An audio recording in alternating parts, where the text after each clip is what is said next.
Hi everyone, welcome back to the Grape Explorer. Today we're going to be looking at some of the news stories that have hit the headlines over the last month in the world of wine. If you're new to the channel, welcome. I'm the Grape Explorer. We do wine education, product reviews and lots of tastings on this channel, as well as a monthly roundup of some of the wine news stories that have caught my attention. So if that's your thing, consider subscribing. Now I have to say, right now in the world, of course, we're all in very unusual times, and so there aren't a huge amount of news stories coming out from the world of wine, but I have picked out a few that I think both represent some of the activities that are taking place right now in the light of what's happening in the world, and some of the other news stories that have caught my eye. So I want to start off with a story that I got from Decanter magazine, which is all about how certain winemakers are helping support their countries, their nations in this very difficult time. And French officials have tentatively backed plans to turn excess wines held in reserves in their country into industrial strength alcohol, where there are right now shortages of things like hand sanitizers available for us to purchase. It's estimated that there are about 1 billion litres of wine in excess across Europe, which represents, of course, a huge amount that for right now is potentially going to go unsold. And so sellers across Europe, where they're sitting on these surplus wines for numerous reasons, not just necessarily because of the current situation, are going to be creating industrial strength alcohol, which can then be put out to hospitals, out to the public through stores, and really to create another level of income for some of the winemakers who otherwise might be really hit. Staying on the theme of winemakers now, and a story from winebusiness.com which focused on wine growers and took a poll about what some of their key concerns are as they move into a new vintage here in the Northern Hemisphere 2020. Top of the concerns that are coming out from wine growers are the prices that they're going to be able to sell some of these grapes, where they sell them on to other businesses who then go ahead to make the wine, as well as the prices they're going to be able to charge for the wines that they're creating. The survey was conducted earlier this year with 210 participants taking place. And of those who responded, about 2/3 own only vineyards and 1/3 owned both wineries and vineyards. And I think because 2/3 own their own vineyards, that's why grape prices probably came out as one of the top results.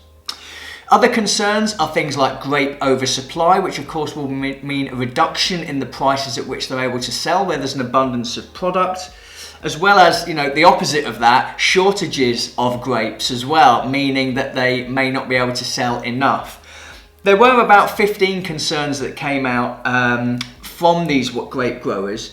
Interestingly, down at the bottom of the list, although of course probably going up to the top of the list next year, was a negative national or international event impacting the wine industry. Other things that caught my attention here were the cost of imports, taxes on wine as well. And I think it goes to show that, grape growing and all the scenery that we see in the winery and in the vineyards is absolutely fantastic, but these are businesses trying to survive regardless of how successful they are. And so it's interesting to see what they view and what they consider to be their biggest barriers to success in 2020. Staying on the theme of hazards and concerns, Decanter magazine has reported that the Bordeaux vineyards have been very drastically hit by recent hailstorms. They're calling it a violent storm. Chateau teams and winemakers in Saint-Emilion and Entre-deux-Mers have been checking their vineyards for damage following a significant violent storm which brought hail towards the end of this month.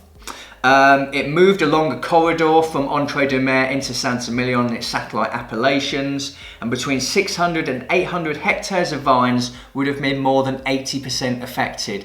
Now, hail is a common hazard in the vineyards of Bordeaux, but of course a violent storm at this time, the bud burst is starting to occur and we're getting a bit more of that leaf growth.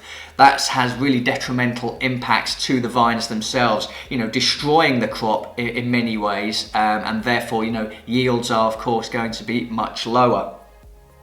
Because of the way the hailstorm was moving in a kind of corridor, a lot of chateaus did say that they had a really lucky break on this occasion, where they might have been hit on the borders necessarily, but it hasn't gone straight through their vineyard, which has of course reduced the damage that's taken place. Although some vineyards are reporting losses of, up to 5% of their crop already. And we're only at the start, really, of this particular vintage. So 5% lost already will have an impact as the season goes on. Now, moving on to a story of a completely different kind, when we get to the end of the winemaking process and we get to bottling, Garcon Wines have reported a huge rise in demand for their flat bottle wines. This has come from Drinks Retailing News, and I'm not sure if you've ever seen these bottles before. They have been designed to make delivery of wine that much easier because they fit through your letterbox. Garcon Wine have pioneered this concept for letterbox-friendly wines and reported a 600% rise in demand from their existing customers through March and April this year. No coincidence, of course, that we're currently in a lockdown here in the UK, and therefore accessibility to wines for some has become a much needed source of enjoyment. And of course, there's no better way to get things delivered than directly through your letterbox. These flat bottle designs are the same size as a regular bottle, 750 millilitres, and come in a variety of styles. If you haven't heard of Garcon Wines before, I'll put a link down below for you to check them out. And finally, this is a question that I've been asked quite a bit over the last month. Netflix has released a movie called Uncorked, the story of an individual who works in the wine business. His family own a barbecue business. They have hopes and dreams for him to continue the family business, and he has dreams to become a sommelier. Not sure if you've seen the movie or not. I think if you're a wine lover, it's more of a story of family than perhaps a story of wine. I think there is some hope that it will increase the interest in being a sommelier. Dylan Proctor from the Somme films was actually an associate producer on this, has a very small role in the film. I've seen it. I won't give my critique of the film here today, but if anyone would like to see my review of this particular movie, drop me a comment down below and perhaps that's something that I could do. But if you've seen it as well, please let me know your thoughts on the movie. So there we are, there is some news for April 2020. Like I say, not a huge amount of wine-related news going on in the world right now. I hope wherever you are in the world, you're happy, you're safe, you're well, you're looking after yourselves. I'll be back again with the world of wine next month, but for now I'm going to say cheers, stay safe, and see you all again soon. Cheers!